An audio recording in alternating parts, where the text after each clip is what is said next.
Assalamualaikum warahmatullahi wabarakatuh. Halo anak-anak semua, bertemu lagi bersama dengan Ibu Najwa.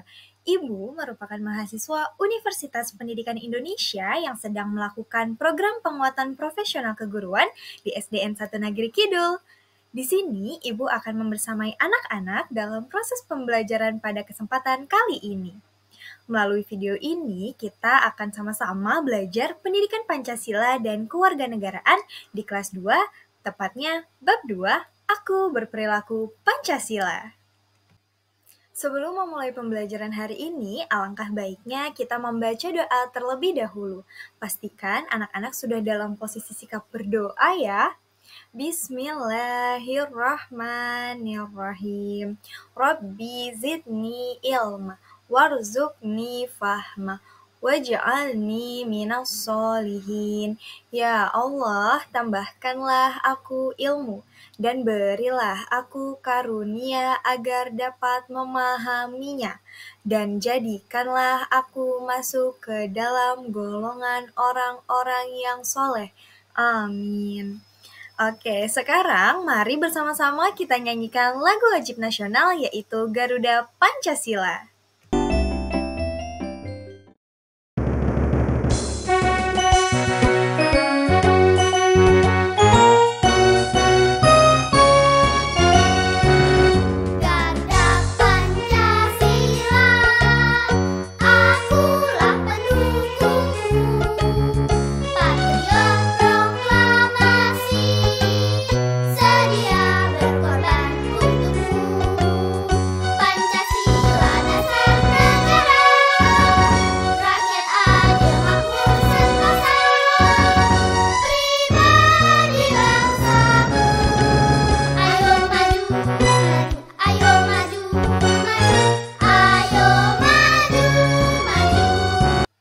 Anak-anak, berikut ini merupakan identitas dari pembelajaran kita.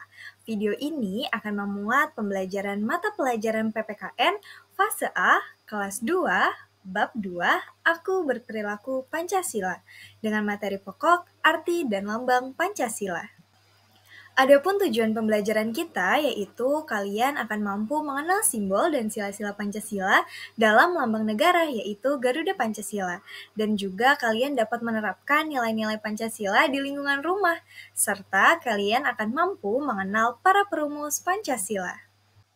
Baik anak-anak, kita akan membahas 4 poin utama, yaitu yang pertama kita akan membahas mengenai tokoh perumus Pancasila, yang kedua implementasi nilai Pancasila, yang ketiga membahas mengenai lambang negara Indonesia, dan yang terakhir kita akan membahas mengenai simbol dari sila Pancasila.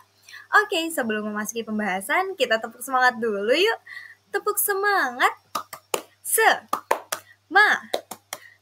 Semangat. Oke, let's go. Tahukah kalian bahwa Pancasila tidak hadir dengan begitu saja, namun terdapat proses panjang dalam menciptakan Pancasila yang saat ini merupakan dasar negara Indonesia. Terdapat beberapa tokoh yang turut serta dalam memberikan rancangan dasar negara. Yuk kita simak. Pada tahun 1945, ketika telah terbentuknya BPUPKI atau Badan Penyelidik Usaha Persiapan Kemerdekaan Indonesia, bangsa Indonesia akan mempersiapkan kemerdekaan Indonesia. Namun, mereka menyadari bahwasanya mereka belum memiliki dasar negara yang akan menjadi pedoman kepribadian bangsa Indonesia. Dengan adanya keresahan tersebut, terdapat beberapa tokoh yang mengusulkan rancangan dasar negaranya. Tokoh yang pertama yaitu Muhammad Yamin yang mengusulkan rancangan dasar negara pada tanggal 29 Mei 1945. Kemudian disusul oleh Dr. Supomo yang mengusulkan rancangan dasar negaranya pada tanggal 30 Mei 1945. Dan dilanjut pada tanggal 1 Juni 1945, Insinyur Soekarno juga memberikan usulan rancangan dasar negaranya. Setelah melalui perundingan panjang mengenai beberapa usulan yang dimiliki, akhirnya diputuskanlah Dasar Negara Indonesia yang kemudian disebut dengan Pancasila. Anak-anak, ingatkah kalian apa yang kalian bacakan ketika upacara di hari Senin? Apa? Betul sekali. kita pastinya membacakan Pancasila. Sudahkah kalian hafal kelima sila dari Pancasila? Selain menghafal kelima sila Pancasila, kita juga harus dapat menerapkannya dalam kehidupan sehari-hari. Contohnya ketika kita berada di rumah. Baik, lalu bagaimana cara menerapkannya? Nah, untuk sila pertama yang berbunyi ketuhanan yang Maha Esa, bentuk penerapannya di rumah contohnya yaitu yang pertama, membiasakan berdoa sebelum dan sesudah melakukan sesuatu, misalnya ketika akan makan atau ketika akan berpergian. Yang kedua, mengucapkan salam ketika akan masuk dan keluar rumah. Dan yang terakhir, menjalankan perintah agama sesuai dengan ajaran agama yang dianut. Misalnya, jika kalian beragama Islam, maka kalian harus melaksanakan sholat 5 waktu. Selanjutnya, untuk sila kedua yang berbunyi kemanusiaan yang adil dan beradab dapat diterapkan dengan menghormati antar anggota keluarga, senantiasa berkata jujur serta berperilaku sopan dan juga santun, serta menjalankan kewajiban dan mendapatkan haknya. Hayo, kalian mempunyai kewajiban apa nih di rumah? Berikutnya, untuk sila yang ketiga yang berbunyi Persatuan Indonesia. Bentuk penerapannya yang dapat dilakukan di rumah ialah tidak bertengkar dengan saudara, bergotong royong dalam membersihkan rumah, serta berani mengalah dan dapat saling memaafkan. Kemudian, sila keempat berbunyi kerakyatan yang dipimpin oleh hikmat kebijaksanaan dalam permusyawaratan perwakilan. Bentuk implementasinya di rumah yaitu dengan melakukan musyawarah untuk memutuskan suatu pilihan, saling menghormati pendapat anggota keluarga, serta mendengarkan nasihat dan arahan dari orang tua. Hayo, siapa yang masih melawan ketika dinasihati oleh orang tua? Selanjutnya, sila kelima yang berbunyi keadilan sosial bagi seluruh rakyat Indonesia. Penerapannya ketika di rumah ialah seperti tidak bersikap semena-mena terhadap anggota keluarga, membuat jadwal membersihkan rumah dengan adil, tidak memaksa orang tua untuk menuruti keinginan kita. Nah, anak-anak, itu dia contoh bentuk implementasi dari sila-sila Pancasila bagi kehidupan di rumah. Nah, jangan hanya mengingatnya saja ya, namun kita harus benar-benar dapat menerapkannya. Karena seperti dalam lagu Garuda Pancasila, pribadi bangsaku, yang mana Pancasila merupakan gambaran dari kepribadian bangsa Indonesia. Baik anak-anak, bagaimana? Apakah masih semangat? Nah, sekarang Ibu persilahkan anak-anak untuk minum terlebih dahulu. Kemudian, coba tengklengkan kepala ke kanan dan ke kiri. Bagaimana? Sudah belum? Oke, sudah siap ya untuk melanjutkan pembelajaran kita? Mantap! Berikutnya, kita akan membahas lambang negara Indonesia. Apakah sudah ada yang mengetahui lambang negara Indonesia itu? Nah, anak-anak, berikut ini merupakan lambang negara Indonesia. Lambang negara kita yaitu burung Garuda Pancasila. Burung Garuda pada lambang negara Indonesia digambarkan memiliki perisai di dadanya dan sedang mencengkram sebuah pita bertuliskan Bhinneka Tunggal Ika. Lambang Garuda Pancasila merupakan lambang negara yang terdiri atas kumpulan lambang-lambang yang memiliki arti dan makna tersurat maupun tersirat. Dalam gambar burung Garuda Pancasila, jumlah bulunya saja memiliki makna tertentu. Anak-anak bisa perhatikan pada gambar di samping ya. Pada sayap kanan dan kiri burung Garuda terdiri dari 17 helai bulu yang menandakan tanggal kemerdekaan Indonesia.